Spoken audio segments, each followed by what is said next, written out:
오늘은 야고보서입니다. 야고보서 4장.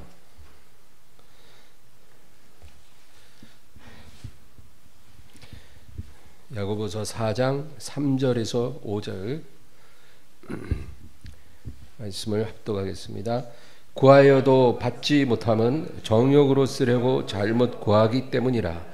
간음한 여인들아, 세상과 벗된 것이 하나님과 원수됨을 알지 못하느냐. 그런즉 누구든지 세상과 벗이 되고자 하는 자는 스스로 하나님과 원수되는 것이니라. 너희는 하나님이 우리 속에 거하게 하신 성령이 시기하기까지 사모한다 하신 말씀을 헛된 줄로 생각하느냐. 아멘. 제가 초등학교 때, 그때는 산수라는 과목이 있는데 지금도 있나요? 산수. 지금 뭐라 그래요? 수학이라 그래요? 그 수학 시간에 이제 선생님이 칠판에다 이제 문제를 딱 이렇게 쓰면 이제 우리 학생들 보고 이제 저걸 풀으라는 거죠. 그러면 이제 열심히 문제를 이제 푸는데 선생님이 이렇게 책상 사이로 걸어 다니면서 이제 애들을 보는데 잘 풀고 있는 애들은 신경도 안 써요. 근데 이제 그 가운데 멍 때리고 있는 애들이 있어요. 아니면 이렇게 엎어져 있는 애들. 제가 그랬어요. 못 푸니까 이렇게 선생님이 가까이 오면 막 열심히 하는 척.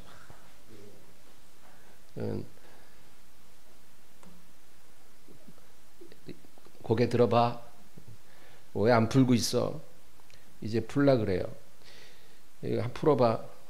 가만히 있으면 여기 곱하기 이렇게 하면, 이렇게 곱하면 뭐야? 이렇게 나누기 하면 뭐야? 이러면 이제 하나 선생님이 다 코치를 해주는 거예요. 왜 제가 이 얘기를 하냐면 하나님도 우리가 올바른 방향으로 가고 있으면 별 말씀을 자주 안 하십니다. 가만 놔둬도 잘하는데 뭘 하나님이 이렇게 자주 말할 게 있겠어요. 우리가 주어진 매뉴얼대로, 매뉴얼이 뭐예요? 말씀이죠. 말씀대로 잘 살면 하나님께서 그다지 자주 말씀할 필요가 없습니다. 그러나 우리가 잘못된 방향으로 가고 있으면 하나님께서 자주 말씀하실 수밖에 없는 거예요. 근데 처음에는 하나님이 아주 부드럽게 말씀하십니다. 그게 뭘까요? 설교를 통해, 그렇죠? 또 기도할 때 성령의 감동을 통해 우리에게 그렇게 놓고 하십니다. 방향을 잘 잡아야 된다. 지금 잘못됐다. 방향을 바꿔라. 부드럽게 말할 때 바로바로 알아듣는 사람은 항상 부드러운 하나님과 교제하는 사람이죠. 그러나 그 말씀을 우리가 귓등으로 들으면 그 다음부터 이제 하나님이 강하게 말씀하십니다. 강하게 말씀하신다는 것은 사람 채찍으로, 인생 막대기로 우리를 때리는 겁니다. 그래서 환경의 어떤 고통, 어떤 인생의 실패, 이런 걸로 하나님이 우리에게 말씀하실 때는 그건 하나님이 우리에게 강하게 말씀하시는 거예요. 고난은 하나님의 확성기다, 이런 유명한 말도 있잖아요. 우리 인생의 고난이 그냥 우연히 오는 게 절대 아니거든요. 물론 우리가 제 길을 가도 고난을 받아요. 그 고난은 하나님께서 또 우리를 거룩하게 하시고 온전하게 하기 위해 주시는 고난이기 때문에 그 고난 가운데 있어도 심령이 굉장히 편안해요. 아주 담대하고. 그래서 그럴 때는 우리가 뭘 잘못해서 고난당하는 게 아니고 잘하고 있으나 하나님의 영광의 빛이 비치기 직전에 가장 어두운 밤인 거예요. 그래서 조금만 견디면 너에게 내 영광을 나타내리라. 그래서 그런 고난은 좋은 거예요. 고난의 파도 속에 있는데 심령의 평안과 담대함이 있는 것, 그건 좋은 거예요. 그러나 그게 아니라 그냥 마음이 괴로운 거예요. 여러 가지 문제로. 그냥 잠이 안 와. 아무리 피곤해도 잠이 안 와. 그리고 마음이 너무 불안하고, 가만히 있는데 막 심장이 막 자주 뛰고, 그리고 몸도 이유 없이 너무 아파. 아무리 병원 가고 약 먹어도 소용이 없어. 의사도 몰라. 병을 치료받지 못하고 아픈 거예요. 그런 일들. 하는 일마다 잘 안 돼요. 잘 될 일도 안 돼. 그리고 사방으로 고립되고, 별것도 아닌데 오해가 생겨갖고 나랑 가까웠던 사람하고 관계가 틀어지고, 그래서 그 사람 내게서 떠나고, 그런 일들이 자꾸 생기는 거예요. 여러분, 이런 상황이 우리에게 다가오고 우리 마음이 힘들다면 지금 하나님이 나에게 뭔가를 말씀하고 있는 거예요. 그 상황을 보는 게 아니라 그 상황을 통해서 지금 하나님이 말씀하고 있다는 거예요. 우리가 거기에 귀를 기울여야 되는 거예요. 지금 내게 무엇을 말씀하시는 거예요? 기도하면서 하나님의 음성을 들어야 돼요. 설교를 들으면서, 성경을 펼쳐서 읽으면서, 지금 왜 내가 이렇게 힘든가? 하나님이 말씀하시는 것을 들어야 돼요. 거기서부터 문제가, 실마리가 풀리기 시작하는 거예요. 내 생각에는 아무 문제가 없어 보여도 하나님이 문제라 하면 문제가 있는 거예요. 우리 기준이 중요한 게 아니고 하나님의 기준이 중요한 거예요. 그래서 우리가 말씀을 삶의 스탠다드로 삼아야 되는 게, 우리 생각은 잘못되거든요. 세상이 말하는 거는 잘못됐거든요. 내 부모 형제라도 잘못된 말을 하거든요. 아담도 아내 말 들었다가 쪽박 났잖아. 그래서 우리에겐 뭔가 영원히 변치 않는 말씀이에요. 이 말씀 여러분 다 알고 계세요? 얼마나 알아요? 저는 지금도요, 내가 과장 안 하고 말할게요. 전 목사인 저도 하나님 말씀에 10% 알면 많이 한 것 같아요. 솔직히. 그만큼 말씀의 바다는 너무나 넓고 깊어요. 그래서 저는 아직도 내가 모르는 말씀의 세계가 90% 이상 있기 때문에 저는 마음이 설레요. 내가 저 90%를 향해 헤엄칠 수 있구나. 내가 게으르고 악해서 저것을 내가 취하지 못하는 거지, 내가 원하면 내가 저것도 내가 침범할 수 있는 거구나. 천국은 침범하는 자의 것이라 그랬어요. 그러니까 마음이 설레고 너무 즐거워요. 여러분, 그 정말로 내가 읽고 싶은 책을 서점에 가서 한 10권 사갖고 집에 딱 와서 책상에다 딱 쌓아놨을 때 그 뭔가 모르는 그 뿌듯함, 그런 거 아세요? 이제 내가 저 책 읽을 생각하면 너무 즐거운 거야. 앞으로 몇 달간은 행복하겠구나. 네. 아무도 공감을 안 하네. 그 마음이에요, 저는. 네. 그래서 말씀을 우리가 열심히 바라봐야 되는 거예요. 귀를 열어야 돼요. 지금 우리가 교회 20년, 30년 다녔다고 뭐 하나님 말씀 다 알았다고 생각하면 오산이에요. 하나님 말씀은 반복해야 되고 오늘 본문 말씀 3절을 다 같이 다시 한번 읽겠습니다. 4장 3절입니다. 구하여도 받지 못함은 정욕으로 쓰려고 잘못 구하기 때문이라. 예수님은 우리에게 너희가 무엇이든지 기도하고 구한 것은 받은 줄로 믿으라 그랬잖아요. 마가복음 11장인가. 너희가 무엇이든지 기도하고 구한 것은 받은 줄로 믿으라. 그리하면 너희에게 그대로 되리라. 우리가 하나님 말씀을 하나만 알면 안 돼요. 전체를 다 알아야 우리가 진리를 바르게 이해하는 거예요. 우리가 만약에 예수님의 이 말씀만 아는다면, 우리가 뭔가를 기도했을 때 응답받지 못한다면, 무엇이든지 기도하고 구한 것은 받은 줄로 믿으라 했는데 왜 응답이 없지? 근데 오늘 야고보서 4장 3절에 뭐라 그래요? 구하여도 받지 못함은 정욕으로 쓰려고 잘못 구하기 때문이라. 무엇인지 기도하고 구하는데 정욕으로 쓰려고 할 때 그것을 받지 못한다. 여러분, 정욕이 뭘까요? 아까 우리 찬양할 때 뭐 세상 모든 정욕과 나의 모든 욕망은, 그 정욕이라는 거는 육신의 소원을 말해요. 육체의 소원, 그게 정욕이에요. 이 육신의 소원의 반대말은 성령의 소원이죠. 그래서 육신의 소원과 성령의 소원이 서로 충돌하는 거예요. 그게 우리의 마음이에요. 우리 안에는 육신의 소원이 있어요.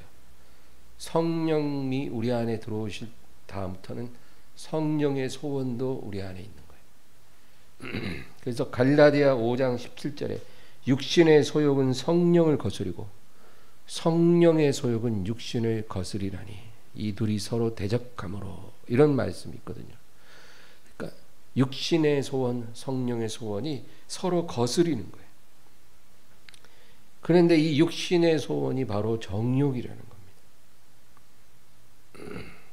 이 정욕으로 우리가 하나님께 구하면 하나님이 당연히 주시지 않아요. 우리가 이걸 잘 알아야 돼요.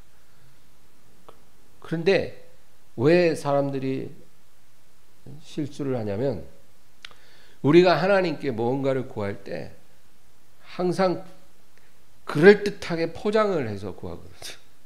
그게 우리 본성이에요. 그냥 뭐 하나님, 뭐 내가 돈 많이 벌어서 죄 많이 짓고 살게 해주세요, 이렇게 기도하는 사람은 없어요. 하나님, 제가 돈 많이 벌어서 하나님 마음껏 섬기게 해주세요, 이런 식으로 구한다는 거예요. 우리는 항상 하나님을 그럴듯하게 포장해서 하나님께 구합니다. 포장지가 예쁘다는 거예요.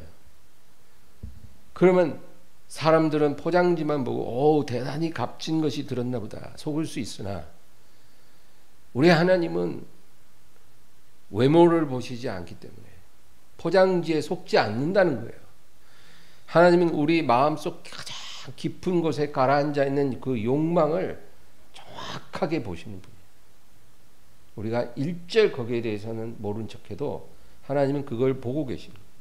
우리가 아무리 포장을 멋있게 해도 거기에는 하나님 마음을 1도 두지 않아요. 우리 마음속 깊이 내재되어 있는 그 욕망을 보시는 게 하나님이에요. 그러니까 우리가 아무리 그럴듯하게 포장해서 기도를 해도 하나님이 그 깊은 곳 내면 밑바닥에 욕망이 있으면 그거 보시고 안 주신다, 그 말이에요. 그래서 우리는 정욕으로 구하면서도 이게 정욕으로 구한다라고 생각 안 하고, 내가 좋은 것 구하는데 왜 안 주실까? 물질의 축복 많이 받아서 하나님 잘 섬기게 해주세요, 이렇게 기도는 하지만, 그러나 마음속 깊은 곳에는 나 정말 돈 좀 많이 벌어보고 싶어. 백화점 가서 500만 원짜리 백 한 두세 개 사도 껌값처럼 생각한 그 정도의 재력으로 내가 살아보고 싶어. 나 한 번만 그렇게 살아왔으면 좋겠어. 정말 가격표 안 보고 그냥 담을 수 있을 만큼 바구니에다 담아서 그냥 쇼핑해보고 싶어. 백화점에 차 몰고 들어가면 VIP 구역에 차를 쫙 대고 그러고 쇼핑하고 이런 욕망이 이글이글 타는데 그거는 샥 밑바닥에다 숨겨놓고 하나님 물질 축복 많이 받아서 정말 하나님 마음껏 섬기게 해주세요. 선교사님 후원도 하고 또 교회 건축도 하고 정말 좋은 일 할 수 있도록 억수로 부어주세요. 근데 하나님께서 아무 말도 안 하시는 거예요. 그 사울 왕이 그랬어요. 이 가축들을 가지고 하나님을 제사할 때 쓰려고 남겨두었나이다. 너무 그럴듯한데 하나님께서 그런 말에 넘어갈 뿐이 아니죠.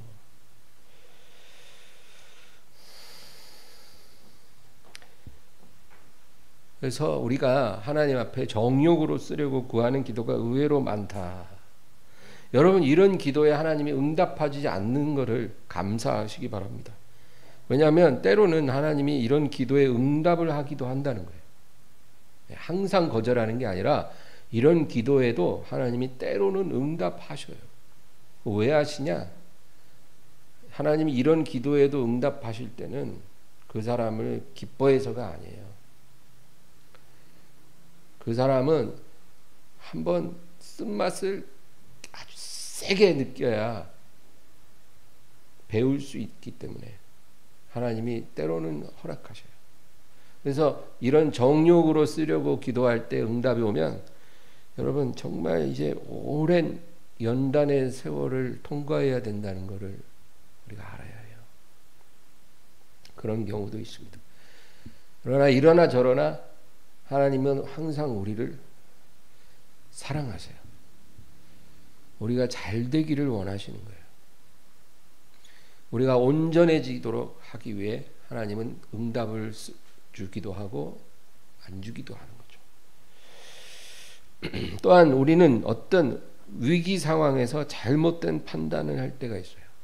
상황이 너무 급박하니까 우리가 잘못된 판단을 내려서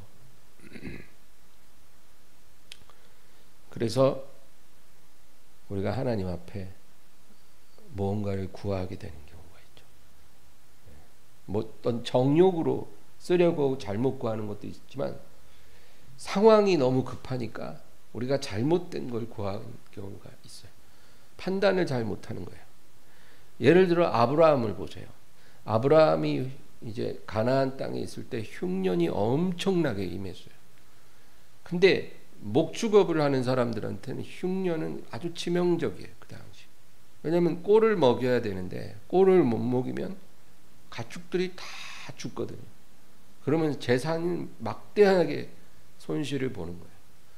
그러니까 그건 한두 달 참아보다가 뭐 이렇게 생각할 상황이 아닌 거예요. 지금 당장 꼴이 없으면 꼴이 있는 곳으로 이동하지 않으면 안 되는 그런 절박한 상황이라는 거죠. 하루 늦춰지면 그만큼 죽는 가축이 몇 마리가 나오고 그만큼 재산 손실이 막 일어나는 거예요. 지금으로 따지면 뭐 하루에 막 500만 원, 1000만 원 이렇게 재산 손실이 일어난다면 뭐 며칠을 이루고 막 기다릴 수 있는 마음의 여유가 없잖아요. 그러니까 어쩔 수 없이 꼴이 있는 남쪽으로 이동하는 게 상식적인 결정이라는 거죠. 그래서 아브라함도 역시 우리와 똑같은 성정을 가진지라 그런 급박한 상황에서 하나님께 구하지 않고 그냥 상황 따라 움직였다는 거예요. 이게 우리 인간의 본성이에요. 상황이 급하면 기도할 틈도 없어요. 기도할 마음이 안 나요. 그냥 상황 따라 움직이는 거예요.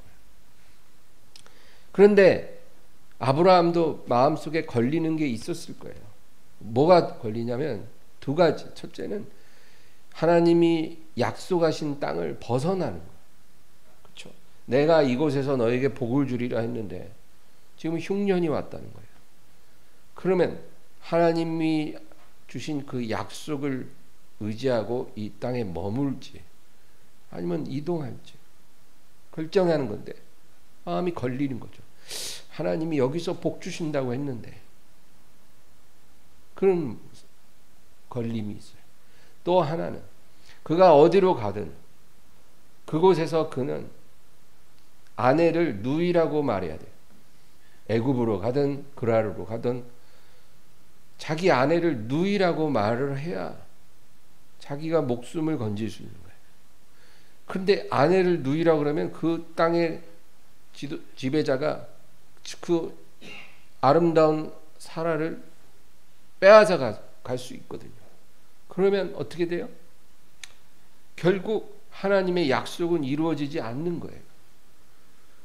아브라함과 사라를 통해서 자손을 주시겠다 했는데 아내 뺏기면 어떻게 되겠어요?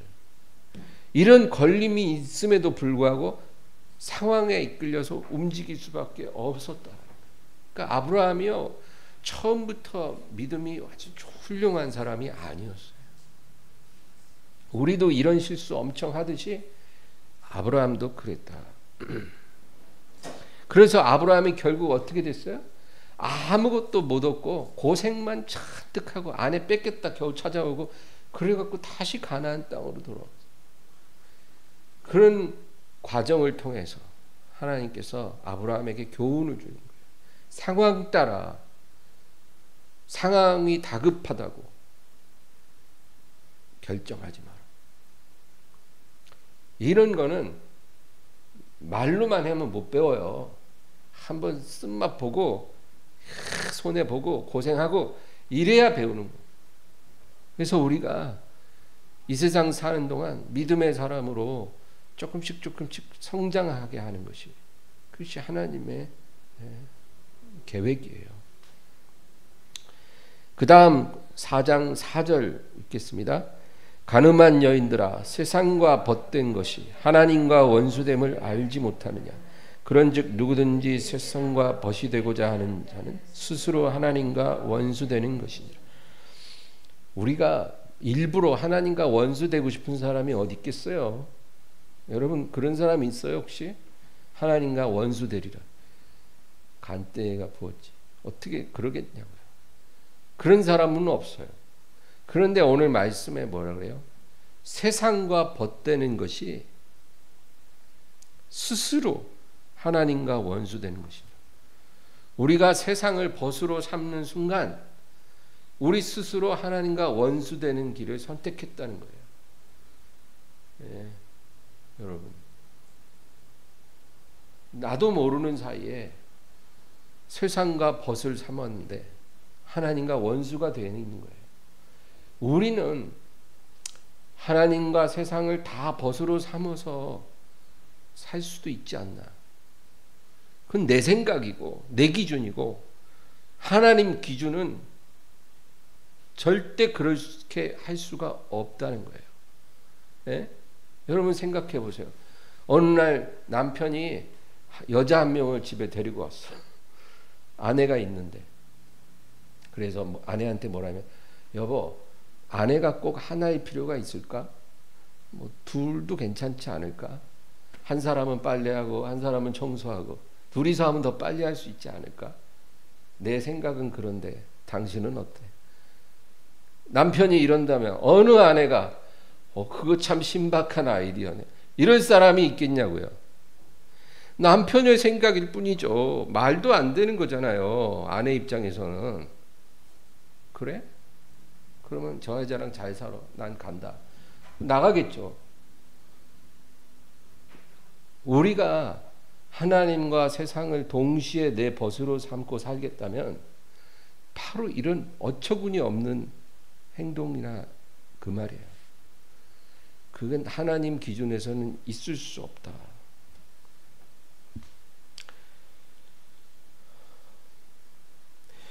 그래서 여러분 한 가지만 선택해야 돼요.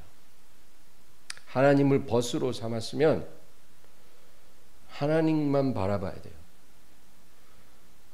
하나님을 벗으로 삼고 세상을 또 벗으로 삼으려면 하나님을 잃어버려요. 우리가 이 세상에 사는 동안 세상에 생업을 해야 돼요. 그렇죠? 세상에 사는 동안은 우리의 생업이 있어요. 이 세상에서 우리가 살아가기 위해 뭔가를 해야 하는 거예요. 그리고 세상 속에서 그 일을 하고 세상 사람들과 우리가 교류할 수밖에 없어요. 그러면 우리가 어떻게 해야 합니까? 그 일을 열심으로 최선을 다해야 돼요. 정말 내가 맡은 그 생업에 최선을 다하고 정말 열심히 해야 돼요. 그렇게 하는 것과 그 일에 내 마음을 다 빼앗기는 것은 비슷하지만 다른 거예요. 겉으로 보면 굉장히 열심히 하니까 비슷하지만 달라요. 세상의 일에 열심히 하면서 그 일 가운데 하나님을 모셔드리고 하나님을 드러내고 하나님의 영광을 나타내는 사람이 있고, 아니면 아예 그 일의 모든 마음을 다 뺏겨갖고 예배하는 것도 패스, 기도 시간도 패스, 성경 읽는 것도 패스. 왜? 그 일에 몰두하다 보니까 그 하나님께 드릴 시간이 없는 거예요. 그래서 다 패스하고 그 일에 푹 빠져서 그 일만 하는 거. 그거는 완전히 차원이 틀린 문제예요.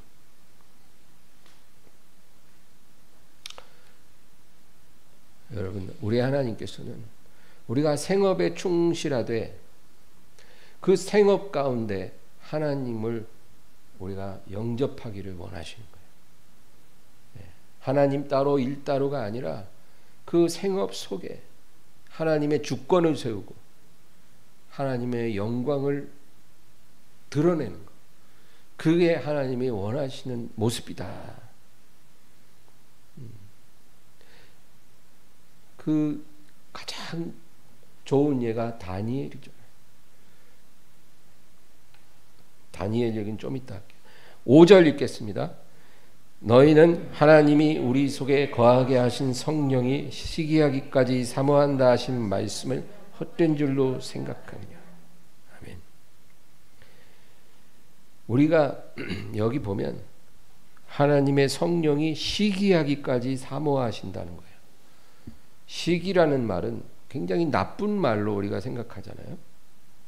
근데 여기는 하나님과 연관지어서 이 단어를 썼어요. 지금 이렇게 말을 하는 것은 우리 하나님은 질투하시는 하나님인데 이 질투를 더 강하게 표현하기 위해 너희를 시기하기까지 사랑하신다. 그렇게 말해요. 이게 여러분 과장된 말이 아니라는 거예요. 우리는 하나님을 감정이 없는 그런 초월적인 분으로 생각할 때가 있어요. 나랑은 다르다.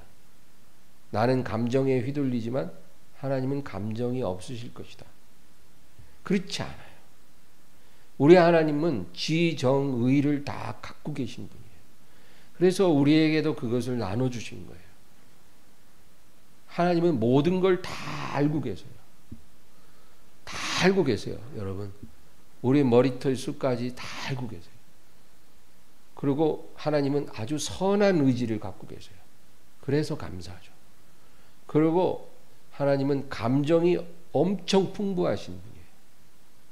우리보다도 더 예민하고 풍부한 감정을 갖고 계신 분이에요. 하나님은 정말 기뻐하시고 또 슬퍼하고 그리고 아주 근심하시고 시기하기까지 사랑하세요. 얼마나 사랑하냐? 우리를 시기하기까지 사랑하셔. 우리가 세상을 벗으로 딱 삼아서 세상 재미에 싹 빠져들어가면 우리 안에 계신 성령님이 시기하기까지 우리를 사모하셔요. 여러분, 그거를 우리가 믿어야 돼요. 그 정도로 내 마음을 하나님은 원하신다. 그러니까 그 마음을 알고 그 하나님의 마음을 흡족하게 해드릴 수 있는 사람한테 우리 하나님께서 얼마나 풍성한 복을 주시겠냐고요. 여러분, 이 세상에 사람들 중에 내 마음 알아주는 사람만큼 귀한 사람이 어디 있겠어요? 그렇죠? 정말 내 마음 이해해주고 알아주는 사람이 있다면 그 친구야말로 정말 귀한 친구죠. 그리고 그 친구를 위해서 내가 아주 그 친구에게 내 마음을 다 줄 수 있잖아요. 우리 하나님도 그런 사람을 찾고 계세요. 하나님의 마음을 알고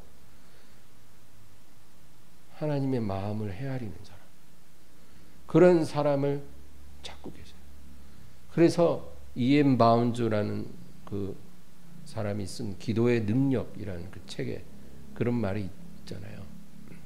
교회는 여러 가지 방법을 찾고 있지만, 보다 나은 방법을 찾고 있지만, 하나님은 보다 나은 사람을 찾고 계신다.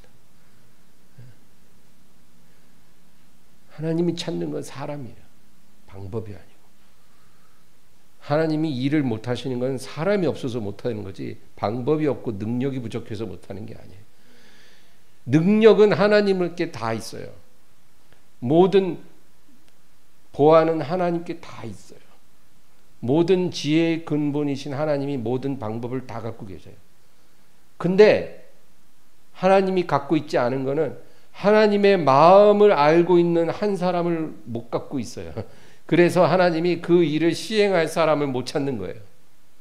능력을 구하는 것도 아니고 지혜로운 사람을 찾는 게 아니라 하나님의 마음을 알고 있는 사람을 하나님이 찾을 수만 있다면 그 사람 통해서 능력도 주고 지혜도 주시겠다, 그 얘기예요. 그래서 여러분, 하나님은 감정이 풍부하시다. 그래서 시기하도록 사모한다는 말은 우리를 독점하겠다, 그 말이에요. 독점하겠다. 하나님은 이럴 권리가 있어요, 여러분. 네, 우리는 다른 사람을 독점하려고 하면 안 돼요. 그 독점욕이 비극을 가져오잖아요. 남편이 아내를 독점하려고 그러고, 아내가 남편을 독점하려고 그러다 결국 의처증, 의부증 생기고, 그렇죠? 부모가 자식을 독점하려다가 결국 동반자살하고 뭐 이런 말도 안 되는 일들이 일어나는 거잖아요. 사람은 사람을 독점하면 안 돼요. 그럴 권리가 없어요, 사람은. 그러나 하나님은 권리가 있어요. 그럴 수 있어요, 하나님은. 그래서 우리를 독점하고 싶은데 우리는 하나님께 우리 마음을 드리질 않는다는 거예요. 여러분, 이 다니엘이라는 사람을 우리가 참 살펴봐야 돼요. 이 다니엘은 제사장이 아니에요. 그리고 전임 선지자가 아니었어요. 전임 선지자, 뭐 엘리야나 엘리사 같은 사람은 밥만 먹고 선지자 일만 하는 사람이잖아요. 딴 거 안 했어요. 세례 요한도 그랬고 이사야도 그랬고. 그러나 다니엘은 비록 선지자였을지라도 그는 전임 선지자가 아니라 세상에 생업을 하면서 하나님께 쓰임 받았던 사람이에요. 그는 포로였어요. 포로로 끌려갔어요. 근데 거기서 운이 좋게 왕궁에 취업을 했어요. 그러니까 예를 들면 조선족이 우리나라에 와서 청와대에 취업이 됐다, 이 말이에요. 그렇게 운 좋게 왕궁에 취직을 했는데 거기서부터 성공 가도를 달려서 총리가 된 사람이에요. 바벨론 제국은 한 나라가 아니라 거대한 제국이었기 때문에 총리가 셋이에요. 황제 아래 총리가 셋. 그 중에 한 명이 된 거예요. 여러분, 제국의 그런 총리가 얼마나 바쁘겠어요. 얼마나 많은 사람을 만나야 되겠어요. 그리고 그 영광과 권세는 또 얼마나 크겠어요. 정말 다니엘이 평범한 사람이었으면 그 세상의 정상에서 그 세상 성공의 단맛을 마음껏 누리며 살았을 거예요. 그렇죠? 어디 지자체 시장만 해도 막 엄청난 권한이 있어서, 예? 그걸 그 권력으로 자기 하고 싶은 걸 다 하는데 총리쯤 되면 더 하죠. 자신의 권력을 이용해서 치부할 수도 있고, 그리고 술과 향락을 마음껏 즐기는 그런 인생을 살아볼 수도 있잖아요. 다니엘이 그렇게 살았을까요? 다니엘은 그렇게 하지 않았어요.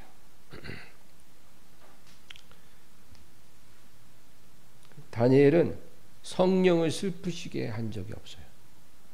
그게 중요한 거예요.